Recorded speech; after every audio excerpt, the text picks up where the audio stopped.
behind that here in the next couple of weeks, just to put it in context. Another thing that seems to be poised to move quickly here, at least in the next couple of days, is the Republicans have reached a tentative deal regarding the state and local tax deduction, SALT. At least that's what we're hearing. That had been a sticking point. My colleague Emily Wilkins is reporting there are a few other key topics still being worked out. But can this big, beautiful bill make it to the president's desk by July 4th?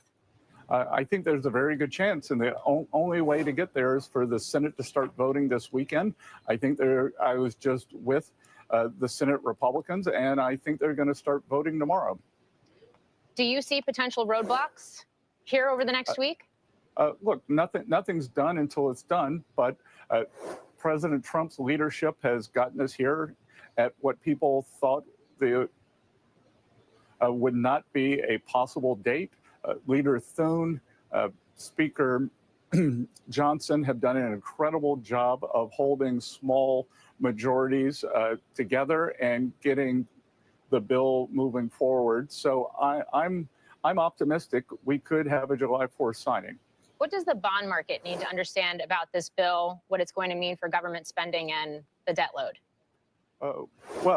Again, it is the largest cut in discretionary spending non-discretionary spending in history. And the other thing, too, is what do we care about? We care about growth. We care about spending. So if we can stabilize the spending and up the rate of growth, then that's how we start stabilizing the debt to GDP, this terrible situation we had. The deficit to GDP, 6.7%. We'd never seen anything like this when we weren't at war or in a recession. So, this was a peacetime deficit. So we are going to slowly bring that down in a methodical way, and we will stabilize the debt to GDP level and start bending the curve down. Interest rates are still elevated, even as the dollar continues to weaken against other major currencies. Do these market moves concern you? Which market moves? What we're seeing in the dollar as it weakens and the fact that interest rates are still elevated here. The couple of things there, Morgan, is I'm not sure why it would concern me that it's natural for currencies to move around. I've traded currencies 35, 40 years. So, currencies move up and down. The U.S. still has a strong dollar policy, and we're putting the economic factors in place to continue that. On the other hand, we are seeing for the first time a real attempt at defense spending in Europe. We're seeing the Germans take off the debt brake. So, more fiscal spend would tell you that the euro should appreciate. If we stick with rates, and particularly here in the U.S., the Fed was slow to respond to spiking inflation a couple of years ago. We know the president's been very vocal in criticizing the Fed chair. Is it the president's concern that the Fed is behind the curve again? Well, not my words, but the president's. He calls Chair Powell too late Jay, and so he's obviously worried that the Fed's behind the curve again. And Morgan, I would just point out that studies have shown that people who fall down then tend to look at their feet, which makes them fall down more. And the Federal Reserve fell down on the American people in 2022, let the great inflation get away from them. They should have been hiking sooner. So maybe that's what we're seeing here. There's a lot of market chatter emerging right now about the possibility of a shadow Fed. How would disruption with the nomination of a new Fed chair this far out from the end of the term of the current one be for the market? Well, look, I don't think anyone's necessarily talking about that. There will be two seats opening, or there will be one seat definitely opening in beginning of the year when board member Kruger leaves, and then the chairmanship will open up in May when Chair Powell leaves. So Chair Powell doesn't have to leave. He could stay on the board, not as chair. So there is a chance that the person who is going to become the chair could be appointed in January, which would probably mean a October-November nomination. Your name has been floated in some media reports as a possible replacement for Fed chair come next year. Your response, is that a job you'd consider taking?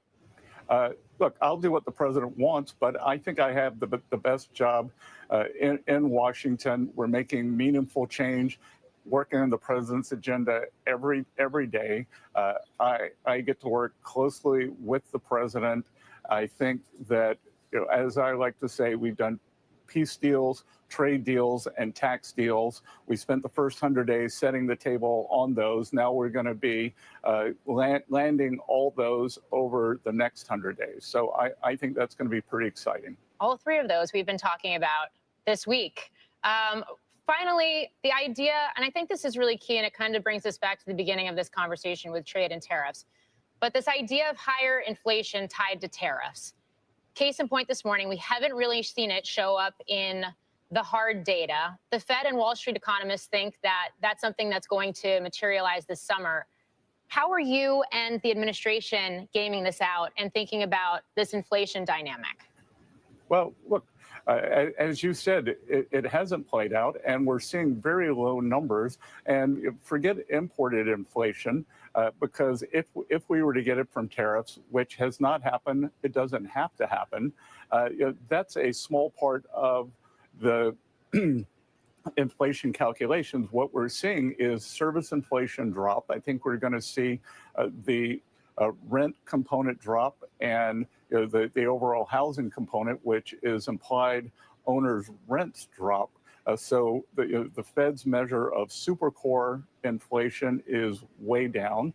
PCE year over year is down. So it looks like the trends are quite good. We're at a 4-year low in gasoline prices, so we're going to have a great summer travel season. And Morgan, one thing I heard you talking with your colleague earlier, when they talked about the April tariff panic. So we found out today, this episode from April 3rd to today is the fastest bounce back after a 15% decline in S&P history. Fastest bounce back ever. So, the administration doesn't look at the stock market every day. What we try to do is set in place economic fundamentals, and presumably the market had a chance to digest the panic and is looking forward. So, I think it is telling you that the tariff panic, or as I like to call it, tariff derangement syndrome, was overdone. We're seeing earnings growth. We're seeing a good path for interest rates. So, I think the economy is looking pretty good. And all of that has led to stocks at record highs today. Secretary Bessent, Scott Bessent, U.S. Treasury Secretary, great to speak with you. We covered a lot there. I do hope you'll come back and join me again. Thank you so much.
Check 1 2. Check.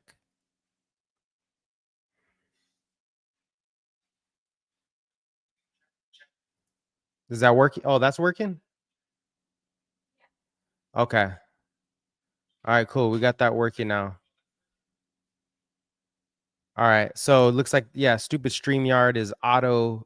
It's removed. I don't know why it keeps doing that to my audio. All right, let's go ahead and get started. So you can see Besson is very bullish on the market. We're at all-time highs. Just to keep it clear, this is huge, right? Once you break all-time highs, then you start to get those on the sidelines start FOMOing in, right? They start to chase because they don't want to miss record highs. There's a lot of evidence that shows if you get in at all-time highs, your returns are pretty much the same as if you just dollar cost average. There's a new, when you break to all-time highs, there's just a new energy, a new level that comes in. People get excited. Okay, the fears are gone, right? So we're going to go over some of those. And if we just look technically, you can see RSI is not even overbought yet. We're not overbought. A lot of people are saying we're overbought. We're on the week. I'm looking at the weekly chart here. We have a lot more room before we, really start to hit some resistance as far as overbought. There's people who need to buy. All right, so that's the daily chart. MACD looks really good also. This is just momentum indicator showing we're at the beginning of an upside swing. The last time we saw that, November 2023, probably the beginning of January of 2024, right? That's when we're probably at that point, somewhere between December and January, where you just start breaking the all-time highs. This was our last all-time high, and you just start to chug along. I think we're seeing a huge breakout secular bull market. What did Scott Besson said? The fastest recovery. This is a V-shape recovery, the fastest recovery in history, right? So let's go ahead and cover some of those reasons why. On the bottom, you can see that we have some of the topics here that we're going to go over. First thing I want to move to is just interest rate risk is really big. It's all about funding risk. A lot of this disturbance in the market has been about, can we fund the deficit, right? And really, if you want to know what is deficit funding, it is how much buying pressure is in the bond market. TLT is a good proxy for the, obviously it's more long-term bonds, but it's a good proxy for that buying pressure. And we want to see TLT stop going down, lift a little bit, and we're seeing some bullish divergence, meaning although price has been lagging, we're going to get a breakout. What does that mean for rates, though? What this means for rates is if TLT breaks out, as there's more demand for bonds for U.S. Debt, getting higher yield there, the yield is attracting that, then rates will come lower. You can see that the buying pressure is picking up, okay, while the price has been lagging. So I think we're going to get a breakout. It might not be tremendous. I mean, I'm not saying we're going back to all-time highs, but you do want rates to come down. So that's going to push down rates. When we look at interest rate risk, we were always worried about that 4.5% level, right? The 4.5% level, we need to stay below that if we're going to remain in the recovery, in the bullish recovery from April, from the initial scare from Trump's tariffs. We needed rates to stay below that, and we are. So far, so good. We have rates, just trending lower. We also started to break down a couple days ago, right? So this is good. This means funding risk, funding for, corporations, whatever it is, that risk is, I don't want to say it's totally gone, but it's melting away. So that's one huge check in our favor. Lower rates. They failed to break above 4.5. Now they're trickling lower. The economy is in a slowing period, right? We are slowing. We can look at employment, but that's good. Why? It's good for assets. It's good for markets because that means liquidity, right? Remember that when the economy is slow, as long as there's no inflation, when the economy is slow, when growth starts to slow, when employment starts to weaken, boom, central banks step in. Interest rates fall in the market, the free market rates start to fall. So we're starting to see that. Our next biggest risk, okay, is going to be, and that's interest rates, right? We're going to go to the VIX and all that. Oil prices, I was worried about this, always been worried about this. We spiked to 78. I said, hey, if we get above 80, we might be in trouble. Never did. We got destroyed right after that. Oil prices got destroyed right after that. So that is a signal that inflation is not going higher. We're not going to see this inflationary shock. And the biggest input to inflation, the biggest input to run your business, the biggest input to most economic activity is tame. It's not a risk. So that's great. Now we have two big macro forces in our favor: lower rates, manageable rates, lower oil prices, gasoline prices hitting record lows on average. Well, they're not record lows, but They're much lower than they've been in the past, right? So we got oil down. That's great. What do we got next? Is the VIX reflecting this? Yes, we have a huge downside break on the VIX 20. Remember the level 20 right here. This is the average for the VIX. The long-term average for the VIX is around 20. It changes, obviously, but 20 is about the long-term average. When you get above that, risk is on the table. Things are elevated. Now we're below 20, and we just jumped all the way back to 15 pretty much. Well, we didn't get to 15. We got close to it. That's good. Now I'm expecting a secular bull market, right? A trend bull market starting to emerge as the VIX remains below 20. Now, we're probably going to go retest 20 at some point. As we break to all-time highs, we're going to come back and support that all-time high. All this means is you better be bullish. You got to be bullish, especially when you look at all the fiscal and monetary stimulus that we're going to get ahead. This is like a beach ball right now. You're pushing a beach ball underwater, pressure. That pressure is slowly going to be released. We're waiting for a clearing event. I don't know when that clearing event is. People say July 4th. Why July 4th? Keep in mind, July 4th is the next liberation day, right? The negative liberation day was obviously these huge trade tariffs. Now we're getting the tax cut. They're going to try to fast track the tax cut or the tax bills through Congress by July 4th. That is the deadline. We talked about this about 3 weeks ago. So VIX is showing bull market, right? VIX is showing bull market. Next, we want to see the bond market volatility. This is also about funding, liquidity. Is there enough liquidity? Nobody's worried, right? As long as this is lower, this means the risk to the bond market, to the US debt collateral market is low. There's buyers. There's buyers. We have stable. Now the Genius Act is passing through Congress. You see everybody wants stable coins. Walmart, who is it? Walmart, JP Morgan already has its own stable coin. They're creating stable coins because these stable coin issuers are now buying US treasuries, and that means liquidity, and that means risks to the US government. Funding is gone. Not totally, but it's dissipating. It's melting away. Very bullish for markets. They just want to see more stability. When we look at triple B spreads or credit, nothing. There is no sign of recession. This is a recession sign, a recession signal. If it goes up, the market is anticipating recession. You're seeing on the spread between corporate and government bonds, there's more government bonds getting bid up as recession increases, and corporate bonds are being dumped. Instead, we're seeing corporate bonds come up, and this means there's a higher level of corporate bonds. That's bullish for markets, right? That's yield or credit funding equities, funding the equity market. Great. So most of these risks are melting. July 4th could be the clearing event, right? Could be the clearing event. So oil's good, rates are good. Back to the S&P. What else do we have down here? Move index. Oh, credit, junk spreads. This is one thing you always want to watch. And, on Twitter, I said, hey, look, we're going to stay bullish. Tom Lee talks about it all the time. As long as high yield corporate bonds, junk bonds, high yield bonds, these are the riskier collateral, riskier part of the market. As long as these are rising, investors are very bullish on equities. They're very bullish on US business. Because this is the not safe stuff. This is the riskier stuff, riskier credit. So this has been rising despite some of these days where the S&P sells off. High credit yield or high yield credit continues to rise. Very bullish for markets. The underlying collateral is rising for the equity market, right? Next, the IPO market on fire. I mean, I know you guys seen this Circle, CRCL, right? Just insane. I should have shorted this. I was thinking about shorting it, but I was like, let's not try to get too pretty here. I mean, this is a representation of how much, confidence there is, or excitement and optimism in the market. Liquidity, it shows there's a lot of liquidity. This thing went up 300. Are you kidding me? 300%. That's insane. So Circle exploded. What else do we have? CoreWeave.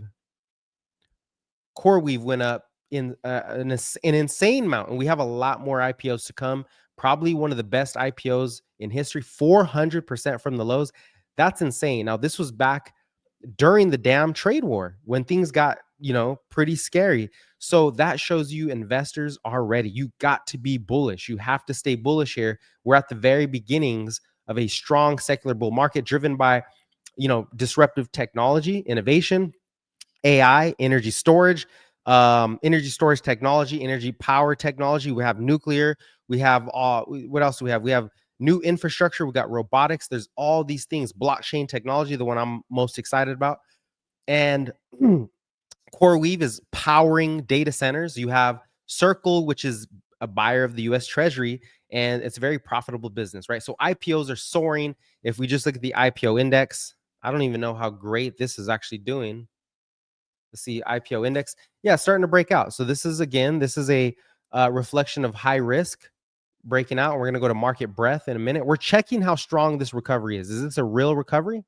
Right? So yes, IPOs making new highs, overall index. How many assets are in this IPO? Let me see. Or how many there's 29 holdings. So if you look at the last 29 IPOs, that's a representation of the last 29 IPOs. New companies breaking out after a long consolidation, probably headed back to all-time highs, right? All right. So next, how strong is this? Is what I'm where we really get bullish here. This is the amount of stocks over the 200 daily moving average, market breadth, the amount or the wideness, the amount of stocks actually rising, breaking out. Do you see Circle continuing up? Oh yeah, I'll hit you on that, Biggs, in a second. I moved on way too quick, but here we have. I don't want to keep this to 30 minutes. I don't want to make it too long, right? So number of stocks above the 200 daily moving average, we've been consolidating at 50%. Once you get above 50%, what does that mean? Half the market is bullish. Half the market is in an uptrend, is back into an uptrend, a strong secular uptrend. I think once we hit about 55% around this level, right, a new high, it's almost technical.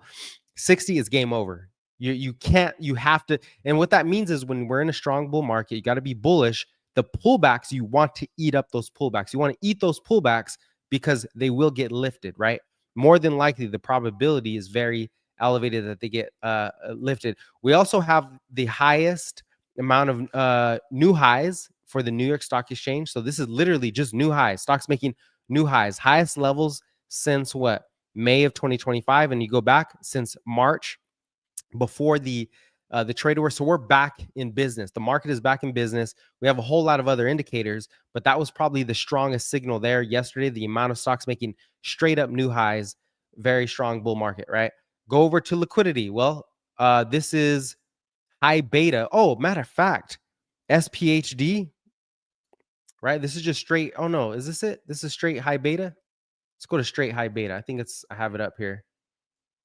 Yeah, here we go. So high beta versus low beta. This is relative.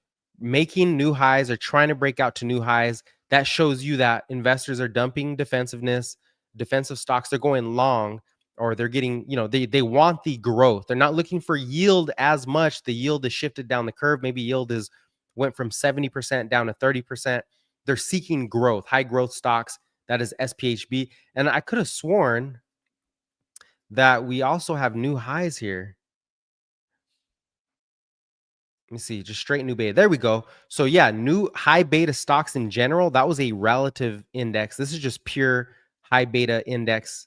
I think it carries, how many stocks are carried in here? 100 high beta stocks, new highs, breaking out to new highs. We have multiple new highs. This is a strong bull market. The market is back, and we should see crypto start to rally strong soon. And we're going to talk about those Fed rate cuts, XYZ. All right. So we got that. Everything's looking strong. Yeah, we're looking good here. Discretionary cyclical stocks are up. And then, yeah, so let's go ahead and get to this.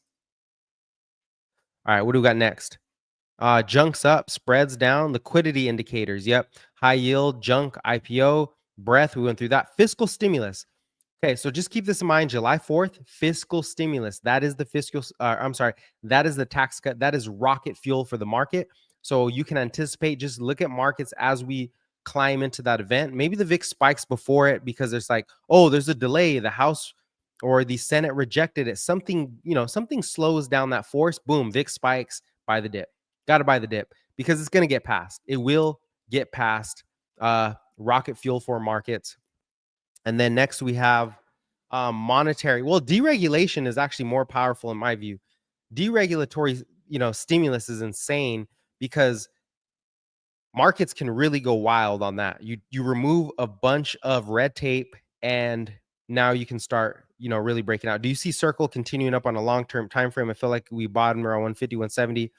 It does have a crazy valuation, but it's first mover, first US stablecoin regulated. Yeah, so Circle on a technical basis, I mean, it surprised the hell out of me. right? It surprised the hell out of me. As we get into these, oh yeah, how's the economy? We could check on that too. Economy looks fine. I want to go through that last. We're gonna go through the economy last. So Circle, I want to look at on the 4-hour chart to kind of see. I mean, this is a trade. The valuation is insane. But as long as it's trading, as long as it's trending, Circle will be should be strong because of the deregulation, right? They're first mover advantage, like you said, and there's a lot of potential here. There's other things you can spin off this. The demand for these stable coins is going to skyrocket. I mean, I don't remember what it is, but we're talking we're probably talking a $10 trillion real world assets, which is everything's moving to blockchain, right? We're all moving to the blockchain. That's what stable coins is, one piece of the puzzle. Therefore, you need more stable coins to replicate or to tokenize all these different assets, stocks, bonds, commodities, whatever it is, real estate. Everything will turn into a token moving on the blockchain down the road. Circle produces a lot of those tokens that are going to be needed.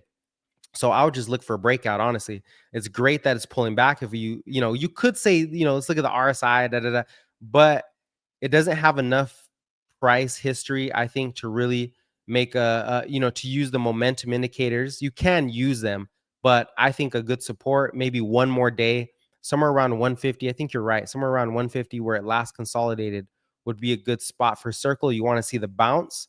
Obviously, Bitcoin, breaking the new all-time highs is going to give us some juice also. All right. So let's keep this in mind. We're looking at right there, Circle popping into that.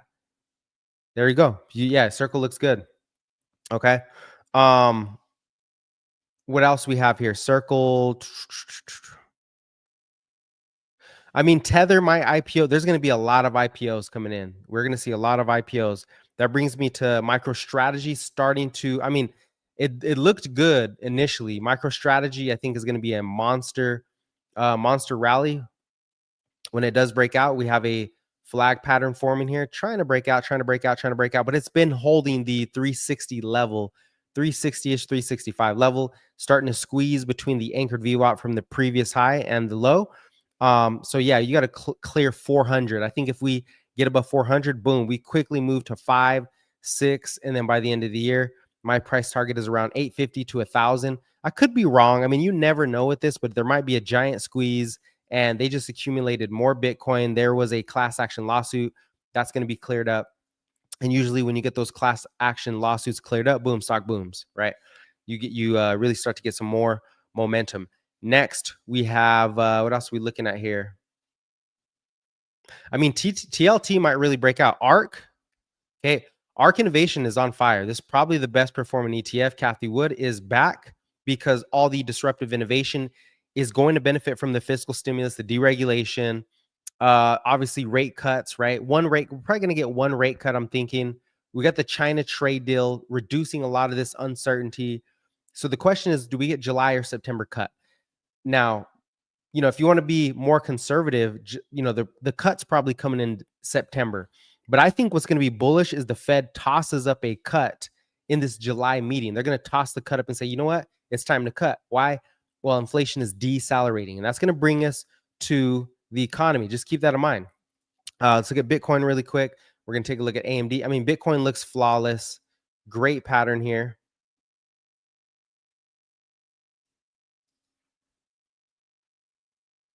Yeah, it totally reset. RSI totally reset, which is good. Reset back to the bottom. And it's starting to bounce here. We might have a little. Now, I think instinctively we're going to come down one more time, right? Hold this reverse cup and handle. We'll see. Maybe we retest 100, 98, 100, somewhere around there. But as long as we stay within this big candle, right? This is where that volume really started to step in May, early May. So as long as we step into this candle, the side of the candle, I think we're good. Let me take that off. Anywhere between here, this is a dip buy for Bitcoin. Bitcoin's going to skyrocket. I had my price target at 150 by the end of July. We got delayed a lot. That's going to be a strong move if we get there. July or August. I don't know. We'll see. July or August. That's what I'm seeing as far as Fibonacci. I think AMD, Did I have the fib on this one? I didn't have it. Hey, AMD broke out. That's what we're looking for. Now we're starting to really lift above the long-term downtrend, and this is more conservative trend. If you take the top, we've already broken out, right? We broke out early, so you had this momentum phase here that really started to elevate. We're probably going to rest.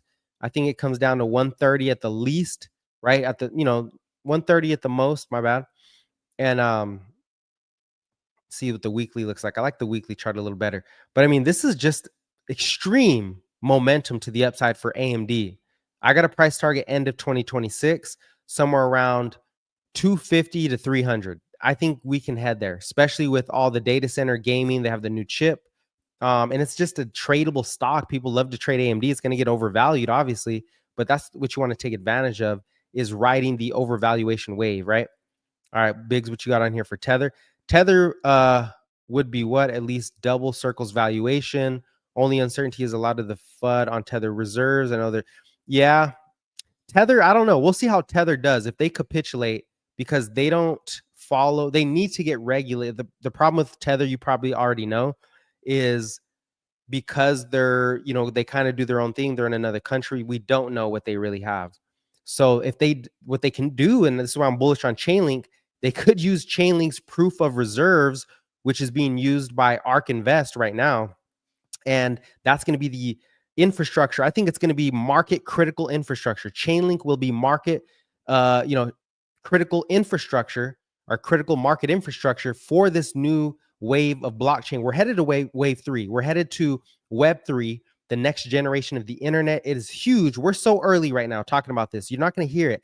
The CNBC and the news, they're late because they have to be more conservative, because, I mean, who knows? Investors, hedge funds, they have a big bit in it. They can't really talk about crypto that excitingly because a lot of it is VC. It's not institutionalized yet, right? But it's getting there. This is why we're waiting for the Genius Act, the Stablecoin Act. That's going to solidify stablecoins as being legal, bringing on these blockchains. And now you have the critical blockchain infrastructure, Chainlinks, CCIP, proof of reserves, which could actually prove that Tether has what they say they have, or at least make them, make them legal to IPO. So they probably have to get through some regulatory processes before they try to IPO. I'm sure they will. They have to, right? They have to. There's too much money out there for them not to.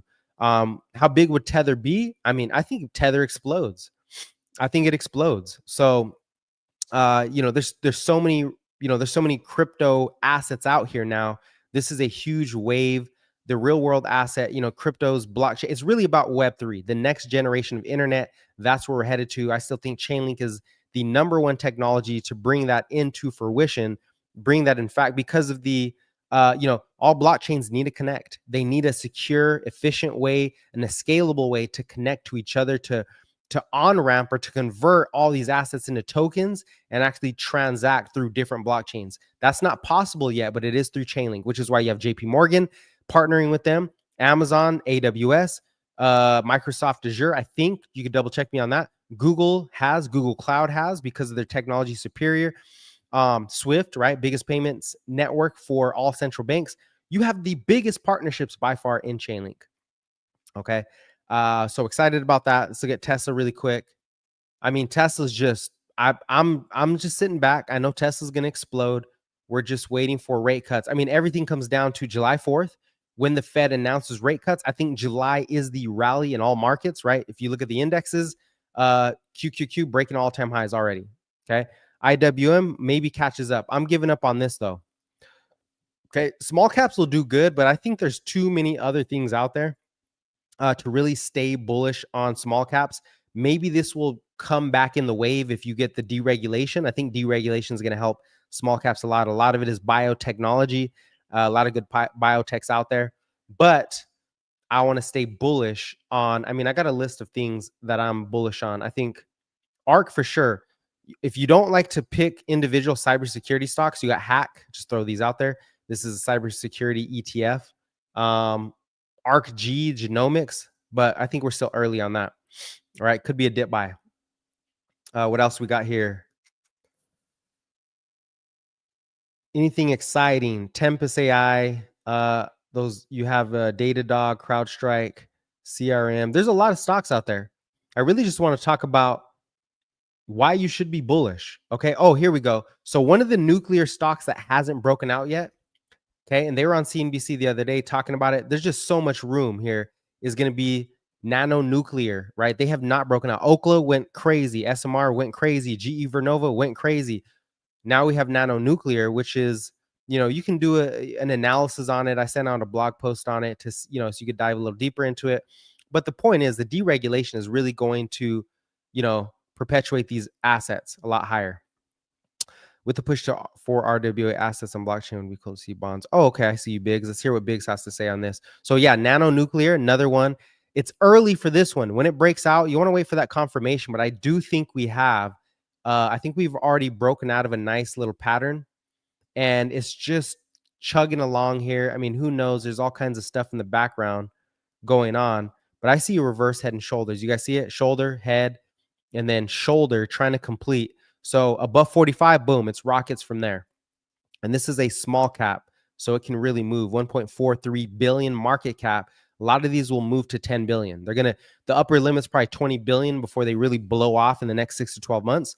But I think they can move. They can really move. Strong bull market here. With the push for RWA and assets on the blockchain, it would be cool to see bonds on the block. They're going to go on the blockchain. I think they're already there. I think bonds are already there. Who's talked about this? BlackRock has talked about this. Larry Fink has talked about, tokenizing the bond market. More liquidity makes it easier, faster, more transact. It's there. So we're going to see bonds on the blockchain. Could have proof of reserves verifying on-chain stablecoin issuers. You're already on top of it, Biggs. You already know what's up. You already know what's up. So it's more so, getting people to understand this is a once in a lifetime opportunity. The last time we had a technical wave like this, you could say the early 90s. And I still think we're earlier than the early 90s. We're like 93, 94. We still have 7 years, we still have 4 to 5, 7 years, maybe, somewhere in 2030 before we really hit another bear market, if we ever do. And these bear markets are short now. They're short because there's, it's easier to find out what's the issue and fix that issue. It's Fed liquidity, right? The Fed injects liquidity, which we should be seeing in the late half of the year, right? So what else we have? Nano nuclear is the one I wanted to point out. Look out for these battery techs too, ENVX, okay? Enovix, which had a nice little move earlier. It's in this big downtrend, but this is the, next to Tesla.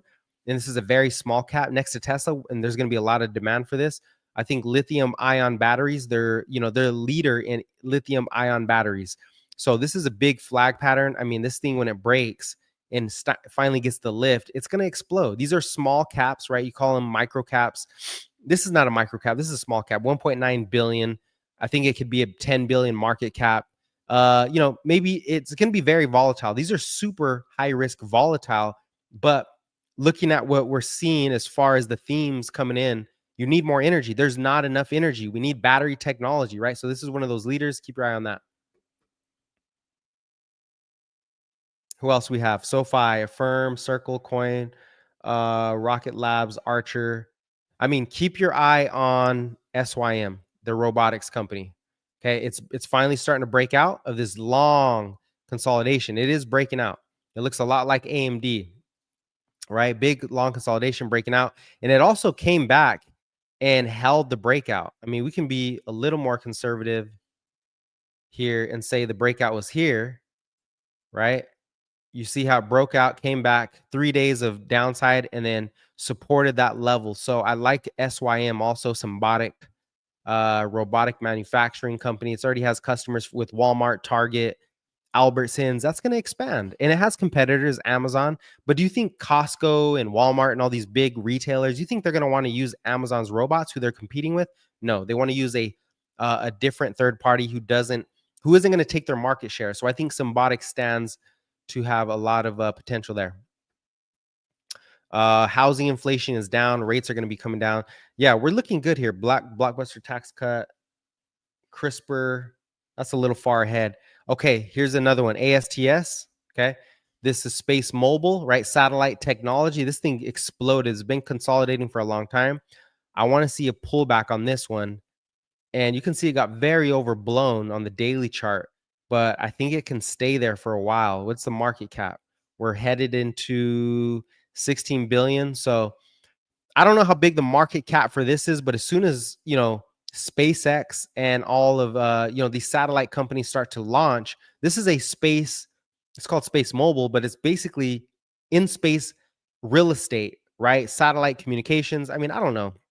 There's a lot of things you can call it, but this is good price action. Very beautiful price action. Broke, consolidated again, broke out again. So this can be a big mover. I mean, a lot of potential there for the communication space, right? Newer stock. I like that one. All right, let's move over to the economy. This is what's going to keep us going. This is why the Fed is probably going to cut. I think they toss up the rate cut in July. What are we seeing here with the economy? Make sure I didn't miss anything. Keep your eye on July 4th. Yeah, a lot of positive stuff there. So let's go ahead and shift over. Let's take a look at, here we go. Here we go.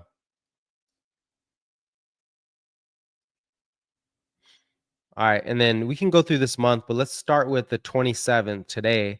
We had a lot of good stuff. So I like to go to the long-term trend for core inflation. This is the long-term trend. Oh, it bumped up from last week. Oh, whatever, right? Whatever. Oil's down. This thing is going to get crushed. Shelter inflation is falling. Inflation is back to normative levels. The Fed would have already cut. If you notice, look, Jerome Powell said we would have already cut without the tariffs. So if the tariffs are getting solved as we speak with China, I know the Canadian stuff is, another bump in the road. Trump is just a very volatile person. He's going to do the right thing. He just loves to rile things up, to shake them up, to intimidate his opponents. He's going to make a deal with Canada. It's going to happen. You got to buy the dip. There's too many good things happening, right? Fed is not tightening, they're easing. Okay? So PC inflation coming down. If we, go without core, we're at 2.3%. We're back to normative levels. Inflation is back to normal. We're not going to get a reacceleration. You know why? All the automation, the robots. Oh, I love it, Biggs. All the automation, the robots, the AI, the blockchain technology, this is only more deflationary. So I don't see an inflationary spike. You might trend up to 3% inflation again as we grow very fast because of all the stimulus.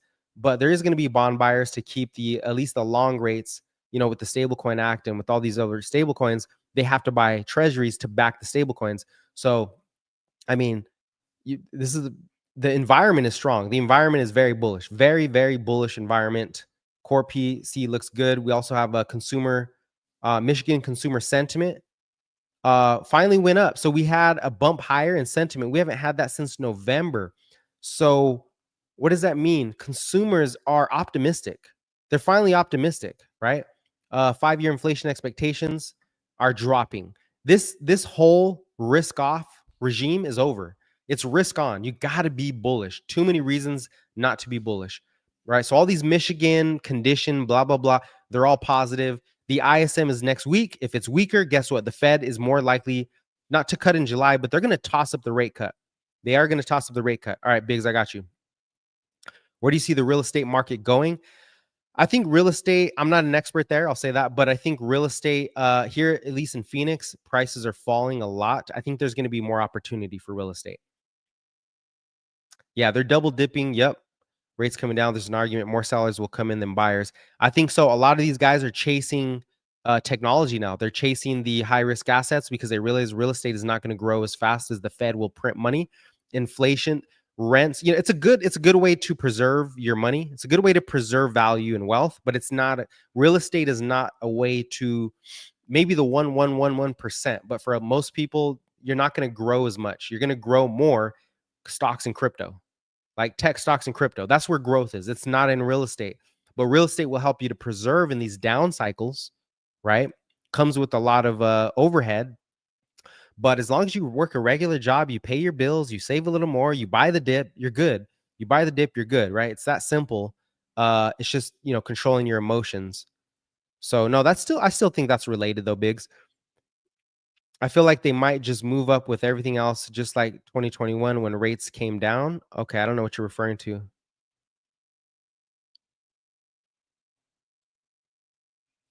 Maybe you're talking about rates? Yeah, I don't know. I think you're talking about rates. I think the Fed is going to normalize rates. You don't want rates to go to zero because that ends the cycle. Everything just explodes, right? So as long as the cutting cycle is nice and slow, the bull market is going to be extended. It's going to be longer bull market, the slower they cut. So we get one cut in September. First of all they got to do is toss it up in July, and the market's going to get bullish. When the cut actually comes, the market consolidates. We have fiscal stimulus, we have tax stimulus. You're going to get pullbacks because, markets are going to get overblown to the upside. You're going to get a pullback. You're going to get some drama with Trump again, and then there's another buy the dip opportunity. But all this AI and infrastructure and robotics, it's way too bullish to not buy the dips. You're referring to real estate market going up in 2021. Tech obviously outperformed, but real estate also went up. Yeah, you're right. Real estate also went up. I think real estate will move up for sure. I think it will eventually stabilize. It's not going to crash or just explode. I think real estate is just going to normalize and grow at a good, 5% a year? I think it grows at a nice 5% a year pace. Nothing too crazy. That'd be my average guess. Just thinking about that. Okay. So yeah, the economy is in a perfect position for assets to explode. And I think that's all we wanted to cover here. The employment is slowing, right? Jobless claims are slowly climbing. Unemployment is kind of stuck at 4.2. But either way, it's the labor market is weakening a little bit, right? Consumers are spending less. I think we had a consumer report, as a matter of fact. Yeah, we did. We had the personal. How did I miss that? Personal spending month over month down, negative. Great for rates. That's why rates are down. Great for rates, great for rate cuts. Personal spending down. So income and spending down for the month. That doesn't mean, it's going to collapse. We're going to recession. No, it just means it's slowing. It's slowing down. Good for rates, good for markets, right? Unless you're a consumer company who's losing market share to somebody else, that's where it gets really competitive. In the indexes, you're good, right? QQQ, SMH. Oh, talk about semiconductors. I mean, I think it broke to all-time highs too, right? Or it's almost there. So very bullish on SMH, ARC, QQQ. Hey, go subscribe to my newsletter. I'm going to send out this report every month so you guys can see it. I'll give you a little preview because I'm going to throw these in there when I see it's a good buy the dip opportunity. Right, here's what it looks like. It's for the self-directed investor. It's a playbook. Right. And this is mostly for newer people. A lot of you guys already know what you're doing. You know what you want, but maybe you want to see something, right? Just different stuff. We're looking at here: AI, blockchain, energy, power, energy technology, fintech, industrials, biotechs, communication, media. It's just stuff I've been looking at for a while. The green dot means it's in the buy range, right? We're in the buy range. That's where you want to get long. And I'm going to send this out every week or every 2 weeks, just depending on if anything changes. Oops. So yeah, you can go check that out. Also with crypto, I'm not big on a bunch of cryptos. I like to keep it simple because crypto's still very, very nuanced space. And I think I think a lot of people are going to get burned with like XRP. I hope it goes up. I hope they don't. But I think a lot of people are going to get burned because we're going to see the water recedes. Who's really going to benefit from these tax cuts, from the Stablecoin Act, from the Genius Act? It won't be everyone. You know who looks really interesting? A lot of these industrials, Caterpillar, DE, is this power technology? Yeah, Rocket Labs and Archer. Those are interesting. So anyways, the economy looks great. All right. Our economy looks good. We look very bullish. There's a lot more reasons to be bullish than not. And we've been waiting for this for a while, right? Of course, I don't know how many of you guys are looking at Bitcoin, but Bitcoin has a very nice pattern. I'm over here jumping around way too much, but I just like the pattern on Bitcoin. This is a descending wedge pattern. This thing is going to rip. Okay. Who benefits? MicroStrategy. Oh, matter of fact, that's who I was going to talk about. Coin. Look at Coinbase. Coinbase just rallied so strong from the April lows. I mean, this thing's up 100 and something percent, 115%, right? Pretty big stock. It's coming in at 100 billion market cap, I believe. I mean, Coinbase is clear to go. This thing is going to rip, and we're at all-time highs. Let's go to the monthly chart so we can see if you are not exposed to crypto. I would get some long calls on this. I would get long calls on here. I mean, big cup and handle, right? Big cup and handle, beautiful pattern there. for coin. All-time high is 426. Oh, that thing got crushed. 426. So if we do a little fib, this is a lazy fib. Lazy fib, you know, maybe you hit 2000. I'm just kidding. We're not going to 2000 yet. I think if you do, I like to go midpoint. I think we can move to 1,000 for Coinbase over the next 9 months.